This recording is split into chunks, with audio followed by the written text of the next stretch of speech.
Ja vam moram priznati da sam, dok je trajalo ovo uključenje preko Skype-a, imao dve bojazni.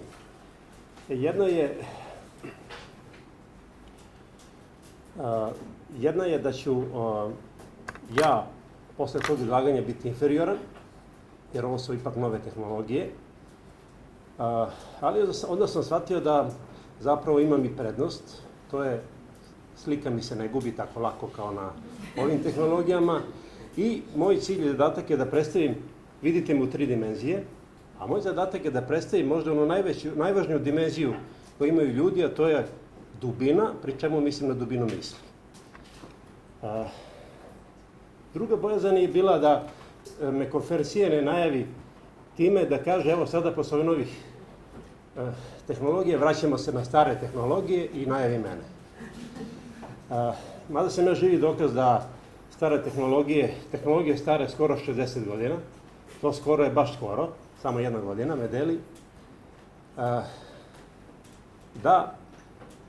Ali evo mogu i da pokažem i dokažem, čini mi se kako tako, da i te stare tehnologije, ako redovno sipate gorivo, menjate ulje i filtere, može da funkcioniše. S obzirom da je tema naše konferencije zapravo je formulisana u formi pitanja kako do kvalitetnijeg života, moji saradnici Jelena Petrović i Aleksandar B., to moje umetničko ime, smo došli do ideje da napravimo jedan rad koji će se upravo odnositi na moć pitanja, jer je, i kažem, i sama konferencija pitanje, moć pitanja, odgovora i stvaranja, odnosno kreativnosti. Svakom odgovoru prethodi pitanje. Da se Newton nije zapitao zašto je jabuka pala na zemlju, a nije otišao u vis, ne bi došao do odgovora da je u pitanju gravitacija. Da se Tesla nije zapitao kako elektricitet i struja funkcionišu, ne bi otkrio brojne tajne i zadužio čovečanstvo. Zato se slobodno može reći da proces sticanja mudrosti započinje postavljanjem pitanja. Međutim, nekada postavljanje pitanja može biti bolno, jer podrazumeva suočavanje sa istinom. Zato ljudi beže od neizvesnosti odgovora i sakrivaju se u stvarnosti. Stvarnost je naša izvesnost, koliko god ona nekada bila nepovoljna. Stara je mudrost da je u svakom pametnom pitanju pola odgovora. Mnogi se boje postavljanja pitanja, jer se boje da ne znaju odgovore. Zato se često, recimo, studenti boje pitanja. To normalno ne važi za studente MEF-a. Političari najčešće u nedostatku valjanih odgovora na pitanje odgovaraju pitanjem, verbalnim napadom i optužbama onih koji postavljaju pitanje. Zato se često dijalozi ljudi koji izbjegavaju odgovore pretvaraju u monologe, u kojima oni pričaju o stvarima koji njima odgovaraju, a ne o stvarima o kojima su pitani. Krajnji cilj takve strategije je da vas odvrate od postavljanja pitanja, da vas ućutkaju. Međutim, prava pitanja ne prihvataju ućutkivanje.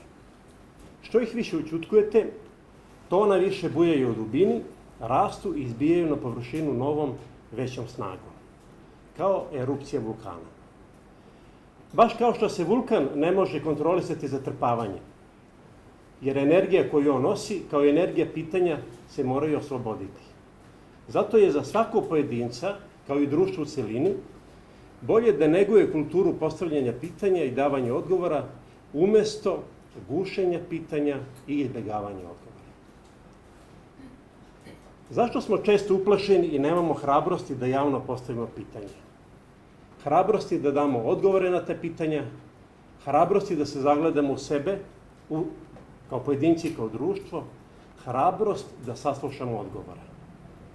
Pitanja koje bi sebi nekada morali da postavimo, izbegavamo jer se intuitivno bojimo odgovora. Zato ostajemo zarobljeni u prošlosti i sadašnjosti, čime sputavamo drugačiju, bolju i sretniju budućnost. Postavljanje pitanja je izraz slobode. Često znači nemirenje sa postojećim redom stvari. Ako bi se svi pomirili sa postojećim redom stvari, to znači da bi svet stao, ne bi imao više ko da ga menja. Nestalo bi nade u bolje sutra. Sa nestankom nade nestao bi i smisao života. Postavljanjem pitanja tragamo za istinom, spoznajom, buđenjem, transformacijom, otkrovenjem, prosvetljenjem. Postajemo i ostajemo ono što jesmo, individue. Da je to tačno, potvrđuju nam deca. Oni nemaju strah ili predrasuda kada postavljaju pitanja. Na svaki odgovor postavljaju nova pitanja. Zašto? Njih je najčešće pitanje deci. Iako njihova pitanja izgledaju često bezazlena, deca očekuju ozbiljne odgovore i bez greške prepoznaju kada su odgovori površni i ne daju nam da se tako baš lako izvučemo. Postavljanje pitanja ne predstavlja slabost. Naprotiv, predstavlja trenutak jasnoće, snage, budnosti, želje da dobijemo odgovore, želje da se promenimo. Jer ako ne postavljamo pitanja, nećemo imati ni odgovore. Neka su pitanja teška. Da li je svet u kome živimo pravedan ako oni koji trče za loptom zarađuju stotine i hiljade puta više od onih koji leče, neguju bolesne ili podučavaju decu? Da li možemo govoriti o pravednom svetu koji koristi ubijanje da bi zaustavio ubijanje, koji koristi nasilje da bi zaustavio nasilje, koji koristi nepravdu u ime pravde, nejednakost u ime jednakosti, ratove u ime mira, neistine u ime istine? Da li možemo govoriti o pravednom svetu ukoliko slobodno ne možemo da postavljamo pitanja i da dobijemo odgovore?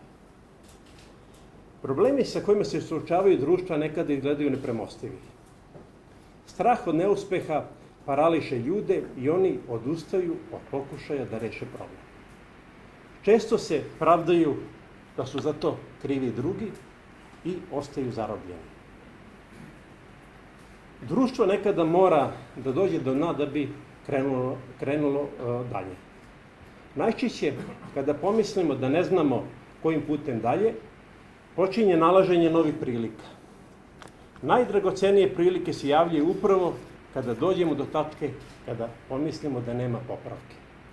Upravo u tim trenucima se bude odbrambeni mehanizmi i krećemo da se uzdižemo. Baš kao teniska loptica. Mora da udari o tlo da bi oskočila u vis. Mudrost počinje od trenutka u kome stvari počinjete da nazivate pravim imenom. To je stara kineska poslovica. Zato stvari moramo nazivati pravim imenom. Moramo govoriti istinu. Ljudi koji govore istinu su najčešće oni koji su spremni da je čuju. Danas, kod nas kao i u svetu, mnogi smatraju da su najbolja merila uspeha takozvano 3P pravila: produktivnost, popularnost i posjedovanje.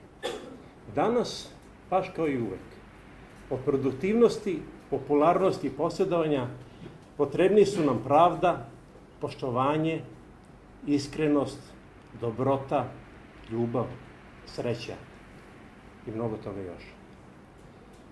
Izvorna moć je u stvaranju. Stvaranje onoga što poželimo, što odaberemo, onoga o čemu mislimo i maštamo. Ono što mislimo, ono što govorimo i ono što činimo, to i postajemo. Zato svaka misao može biti stvaralačka. Svaka reč može biti stvaralačka. Svaki čin može biti stvaralački. Ljudi su stvorili svet onakvim kakav jeste, jer pre ili kasnije uvek dobijamo i uvek se događa ono što želimo.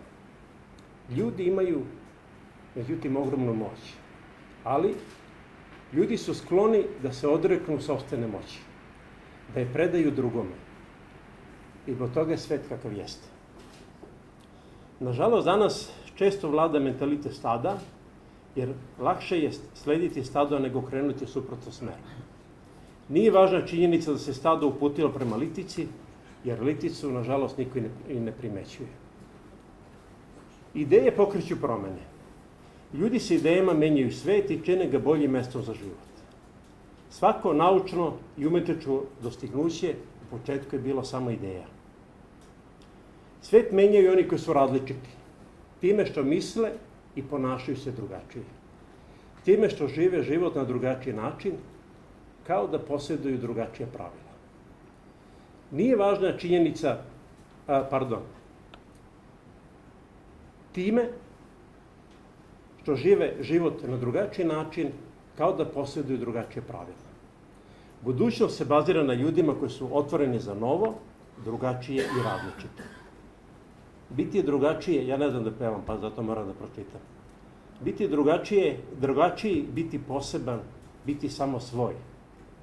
Tamo gde je srce, tamo sija sunce, tamo gde je strah, tamo živi mrak. To su reči poznate pesme Hoću da znam Party Breakersa. Važnu ulogu u razvoju kreativnosti ima obrazovanje. Zato se može postaviti pitanje zašto se u školama najčešće stavlja težište na učenju činjenica, a ne na kreativnosti. Nažalost, na većini fakulteta još uvek dominira klasična predavačka nastava koja se svodi na pasivnu slušalačku ulogu studenta. Umesto toga treba raditi na stvaranju i produbljivanju ideja, na otvorenosti i hrabrost za istraživanje ideja i slušanje sopstvenog unutrašnjeg glasa. Kreativnost u nastavi ima višestruko značenje. Budući da je kreativnost jedna od suštinskih karakteristika čoveka, obrazovanje čiji cilj razvoj svih ljudskih potencijala ima obavezu da postiče kreativnost. Kreativni pojedinci su značajan činilac društvenog razvoja, pa društvo koje koči kreativnost radi na vlastitom propadanju. Kreativnost pak snažno postiče kvalitet nastave i čini je neuporedivo efikasnijom od običajne nastave koja je često dosadna jer se svodi na interpretaciju knjige i suvoparno izlaganje. Osposobljavanje studenta za kreiranje i realizaciju ideja, a ne samo učenje činjenica je strateško opredeljenje Fakulteta za primenjeni menadžment, ekonomiju i finansije. Studentima se daje mogućnost da odluče kako i kada će najbolje iskoristiti ponuđene resurse. Zato mi koristimo jednu rečenicu i kažemo uklonili smo zidove učionice time što smo omogućili studentima da prate predavanje preko sistema za daljinsko učenje, takozvani modul. Svakom studentu se omogućava da se shodno personalizovanom planu uključi u predavanje, projekte, seminare, male diskusijne grupe, izradu projekata, zadataka, zajedničko rešavanje problema i 1-1 sesije sa predavačima i svojim kolegama. Tako, na primjer, uključenjem mladih ljudi u provođenju projekata daje im se šansa da se nauče timskom radu, upravljanju vremenom i ostalim resursima. Na MEF-u studenti mogu koristiti mobilni telefon, tablet i ostale vrste računara, ne samo za slušanje predavanja, već i za polaganje kolokvijuma, pa čak i ispita. Studenti stiču znanje i vještine primenjive u praksi. Uloga predavača nije samo da prenese znanje, već da aktivno vodi studenti kroz gradivo, diskutuju sa njima i naravno izmere njihov napredak. Zato su časovi podeljeni na učenje, diskusiju, istraživanje i eksperimentisanje. Sistemom edukacije na MEF-u zaokružen je ceo obrazovni ciklus objasni, pokaži i praktično radi. I naravno moram da naglasim, ovo je proces koji se mora permanentno sprovoditi i mi svakog dana se trudimo da tu stvari popravimo. Međutim, pored studenta i predavači moraju raditi na stalnom usavršavanju znanja. Najinspirativniji predavači su oni koji su strastveni u učenju, koji su uzbuđeni kada su njihovi studenti sposobni da odgovore na njihove zahteve, koji stalno imaju nove ideje, koji stalno osavremenjavaju studijski program, literaturu, pišu i objavljuju naučne radove, sarađuju sa drugim predavačima i profesionalcima i proširuju svoja razmišljanja o obrazovanju. Ljudi obično kažu videti znači verovati. Bog kaže verovati znači videti. Jer ono u što verujemo, to ćemo i ostvariti, odnosno videti jednog dana. Gubitak ljubavi, poverenja, posla, novca, zdravlja, prilika, nade, može se samo prevazići ako potražimo novu ljubav, posao, prilike, nadu ili povratimo zdravlje. Zato nikada ne treba da odustanemo od traganja za novim svetom u kome neće biti licemerija, sukoba, straha, mržnje niti ratova. Ljubav, vera i nada su na tom putu najvažniji pratilac. Hvala lepo.